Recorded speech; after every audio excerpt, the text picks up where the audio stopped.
Assalamualaikum. Hai semua, bersama Hanem ke Story Mori Channel. Untuk korang yang baru tonton video Hanem, bolehlah tekan button subscribe. Dan juga korang boleh klik lonceng di bawah agar korang tak terlepas dengan video-video Hanem akan datang. Terima kasih juga kepada semua yang support Hanem. A'udzubillahi minasyaitonirrajim. لو أنزلنا هذا القرآن على جبل لرأيته خاشعا متصدعا من خشية الله وتلك الأمثال نضربها للناس لعلهم يتفكرون. Sekiranya kami turunkan Al-Quran ini ke atas sebuah gunung, nescaya engkau akan melihat gunung itu khusyuk serta pecah belah kerana takut kepada Allah. Dan ingatlah, perumpamaan ini kami kemukakan kepada umat manusia supaya mereka berfikir. Surah Al-Hajj. Okey korang, hari ni Hanem nak share cerita, 3 cerita. Ada satu cerita tu agak panjang, 2 cerita pendek-pendek sahaja. Cerita yang Hanem nak kongsikan ni adalah cerita daripada perkongsian orang terdekat, orang-orang sekeliling lah. Maksudnya, diorang bagi ke Hanem untuk Hanem ceritakan kepada korang. Moga-moga cerita yang Hanem nak sampaikan ni dapat iktibar pengajaran untuk kita dari sebaliknya. Okey, tak nak buang masa lagi. Sebab Hanem nak ceritakan kisah yang pertama ni dulu, yang disampaikan oleh Mak Mah. Okey, Mak Mah dia orangnya dah berusia. Orangnya kalau bercakap tu gaya memang lemah lembut. Orangnya memang ramah. Dan dia suka biasalah orang tua kan, dia suka berzikir dan juga baca Al-Quran gitu. Okey. Apa kelebihan Mak Mah ni? Mak Mah ni, kelebihan dia ni, dia mudah, mata dia boleh nampak benda-benda gaib. Benda-benda gaib. Lepas tu dia boleh berhubung, bercakap, berbual dengan benda-benda gaib tu.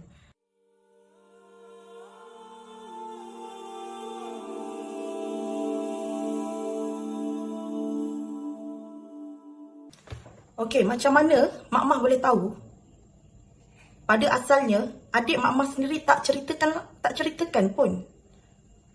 Yang adik Mak Mah ada kenal dengan orang Bunian, ada berkahwin lagi dengan orang Bunian dan ada anak. Korang boleh bayangkan tak? Okey, Hanem cerita sedikit mengenai orang Bunian ni. Orang Bunian ni yang Hanem dengar lah, orang cakap daripada gabungan daripada jin campur manusia, jadinya Bunian. Okey? Itu yang Hanem tahulah. Dia pun duduk kat tengah hutan, kat rumah-rumah tinggal, bangunan tinggal. Kebiasaannya macam gitu. Tapi macam cerita adik Mak Mah ni, adik Mak Mah sendiri ni, ceritanya macam ni. Setiap kali Mak Mah, sebab adik-adik Mak Mah ni memang berkumpul kat Tempahan. Setiap kali dia pergi balik kampung, kan, pergi berdekatan lah dengan rumah mak ayah Mak Mah ni sendiri. Nak dijadikan cerita, masa Mak Mah pergi ziarah rumah adik Mak Mah tu, memang sebenarnya adik Mak Mah sendiri tu bukan sahaja dia dah kahwin dengan orang Bunian, dia juga dah kahwin dengan orang alam, orang manusia macam kita ni lah.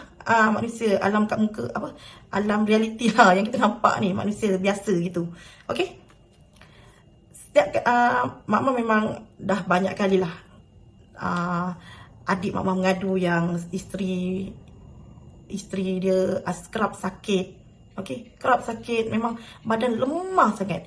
Jadi Mak Mah tak boleh lah, Mak Mah memang nak tengok adik ipar kan, tak berapa sihat. Jadi dia ziarah lah.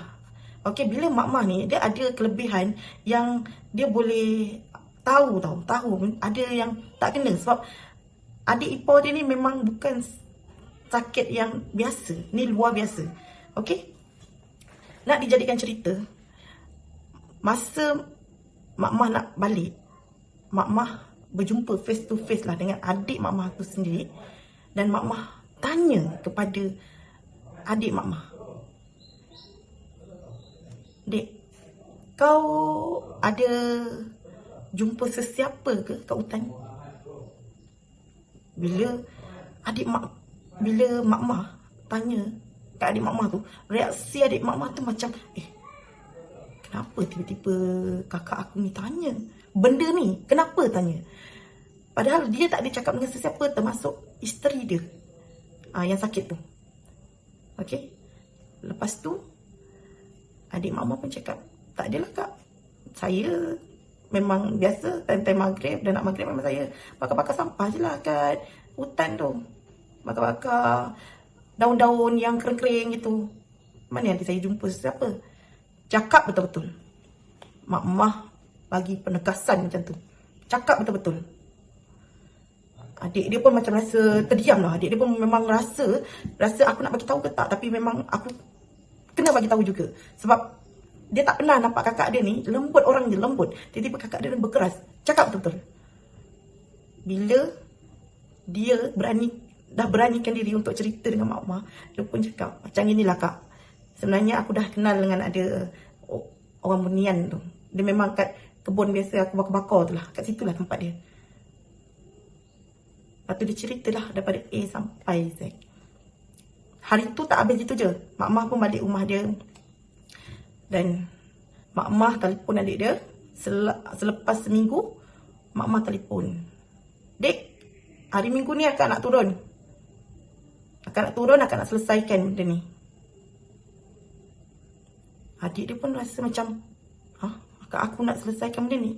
Okey lah kak, okey. Mak Mah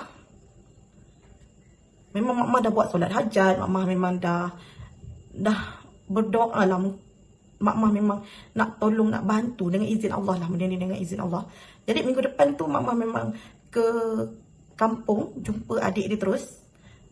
Dan tengok adik ipar dia pun masih dalam keadaan lemah lagi. Memang sakit. Memang tak boleh nak buat apa. Macam ada semangat yang hilang. Macam itulah. Apa tajuk lagu pula. Semangat yang hilang. Okay. So, sampai dia tu, adik dia terus sambut kakak dia. Kak, nak selesaikan macam mana tu kak? Tak apa, kau panggil kau punya bini kau yang kat alam sebelah dengan anaknya sekali. Nanti akak cerita dengan dia baik-baik. Lepas asar dah nak ke maghrib itu, dalam kawasan macam itulah. Ani selalu cerita lepas asar dah nak ke maghrib. Tapi memang Ani dapat cerita waktu yang segitulah. Tak pagi, waktu asar nak ke maghrib gitu. Okey. Dia pun duduk dengan ada limau nipis. Dengan apa? Hidangan limau nipis dengan garam, air gitulah, tak silap saya. Tak silap Ani macam gitulah. Okey. Okey, macam gini. Dia buat satu perjumpaan macam kita nak jumpa, sambut orang datang rumah dengan ada hidangan sebegitu. Lepas tu, Mak Mah duduk. Orang lain ni tak nampak tau. Tiba-tiba, Mak Mah panggil adik Mak Mah. Dek, kau dah cakap ke belum? Suruh datang sini. Tak lama tu, memang datang betul-betul. Belum je adik Mak Mah cakap ya, isterinya tu dah datang. Memang cantik orangnya. Anaknya besar. Dah besar. Dalam 3 tahun itu. Naik kuda putih. Korang bayangkan. Memang nampak realnya naik kuda putih. Mak Mah dalam keadaan relax. Mak Mah cakap dengan isteri yang Bunian dia tu. Betul ke kau nak dengan adik aku? Dia nak. Dia tak bagi sesiapa ambil. Mak Mah pun bagi tahu kat dia dengan baik, kita ni tak sama alam. Awak alam sana, adik alam sini. Jadi benda tu buat orang Bunian tu marah. Bukan dia tak marah, tapi dia sedih. Sorry, dia sedih. Dia terus sedih bila Mak Mah bagi tahu, selesaikan dengan cara yang lembut. Akhirnya, penutupnya, isteri yang Bunian dan anak dia pun terima dan balik semula ke tempat dia. Alhamdulillah, selepas sahaja selesaikan antara Bunian dengan adik Mak Mah tu, isteri adik Mak Mah yang tu dah tak sakit. Dah kembali, semangat dia tu dah kembali semula. Memang benda tu dengan izin Allah lah. Kadang kita tak tahulah benda ni. Kita ada buat perjanjian ke, ataupun kita ada apa-apa dengan jin, kita tak tahu kan. Jadi benda ni yang benda ni berkait dengan orang yang dekat dengan kita. Jadi kalau boleh jangan berhubung dengan jin ataupun apa-apa, sebab benda ni akan berkait dengan keluarga, orang yang terdekat dengan kita. Okey, itu sahaja cerita kongsian daripada Mak Mah. So, Ani nak ceritakan kisah yang kedua.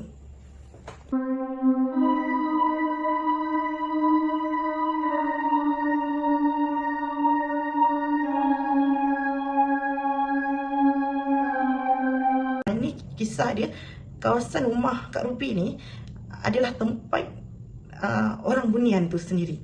Tapi cerita ni memang lama. Dia kata pun masa dia kecil lagi. Masa tu mak dia masih ada. Okay. So orang Bunian ni dia kadang kan kalau macam kita boleh dengar tau dia buat kenduri ke, macam memang rio lah kita dengar apa semua tu. Pada dulu tak ada blender lagi, zaman-zaman belum ada blender, kita pakai lesung batu lagi. Okay. Kalau yang orang Bunian ni, dia kalau dia nak pinjam kita punya barang macam lesung batu tu, bila dia guna lesung batu tu, dia takkan basuh. Nanti kita mula-mula hari ni kita nampak, mana lesung batu aku ni tiba-tiba hilang pula ni. Biasa memang letak dekat sini kan. Lepas tu benda tu hilang. Macam Mak Kak Ruby biasalah, ruang Mak Kak Ruby tu akan bising lah. Dia kata, mana ni letak sepah ke apa. Sebenarnya tak ada pun Kak Ruby, tak ada pakai pun, tak ada letak sepah pun. Memang letaknya kat situ. Tapi Kak Ruby memang tahu kalau hilang tu biasa adalah sesuatu kat situ. Okay.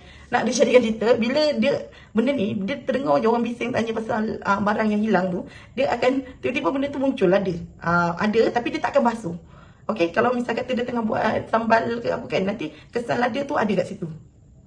Yang seramnya memang kat keluarga tu memang tak ada buat sambal hari tu, tak ada tumbuk lada ke apa, memang tak ada. Tiba-tiba je kesan-kesan yang baru. Cepat-cepat agaknya dia dah tumbuk, dia cepat-cepat dia pulang gitu. Keunikan lah dia. Bukan macam mana nak cakap, dia macam kat sana dulu dia memang dia tak ada barang penuh, dia pun pinjam barang kita. Barang kita bila dia pinjam tu, dia tak basuh. Dia tak basuh. Tak tahu dia tak sempat dah basuh ke macam mana ke. Ada satu time tu memang Kak Ruby dengar bunyi bising sangat, bunyi macam orang buat kerja kahwin itu. Tapi waktu tu memang waktu dah malam lah kan. Dia nak pergi, Kak Ruby nak buang air kecil. Lepas tu dengar kat tepi tu riuhnya. Padahal jiran memang jauh sekali lah, memang tak dengar. Tapi dia pun dah biasa lah dengan benda macam tu. Okay. Itu kisah yang pinjam-minjam. Kisah yang kedua daripada Kak Ruby juga.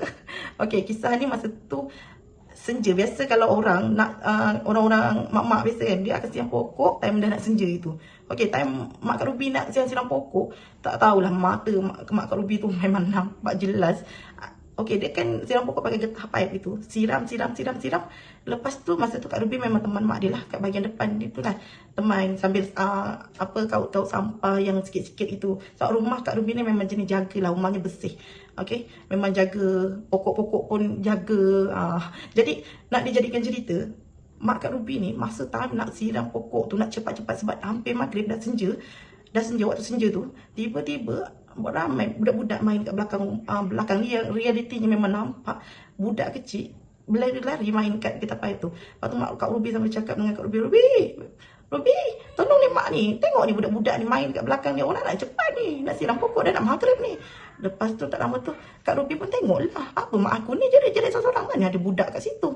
Rupanya Mak Kak Ruby nampak budak-budak Bunian tu lah main kat belakang. Sebab Kak Ruby memang tak nampak waktu tu, memang dia tak nampak apa-apa pun. Tapi Mak Kak Ruby jelas memang nampak budak-budak kecil main kat tu. Itulah yang dia nampak orang Bunian tu. Mungkin time senja kita ni time pagi dia, petang dia, kita tak tahu. Alam dia tak sama dengan kita, waktu dia tu. Ada lagi satu cerita tu yang sangat seram jugalah, tapi macam kelakar jugalah. Mak Kak Ruby ni kan rajin orangnya, suka cabut-cabut rumput, bersih-bersihkan rumah. Ada satu hari tu Mak Kak Ruby ni bangun sendiri, ambil peralatan nak bersih-bersihkan rumah tu. Ada dalam satu guni rumput yang dia dah bersihkan tu, tiba-tiba baru dia dengar bunyi azan.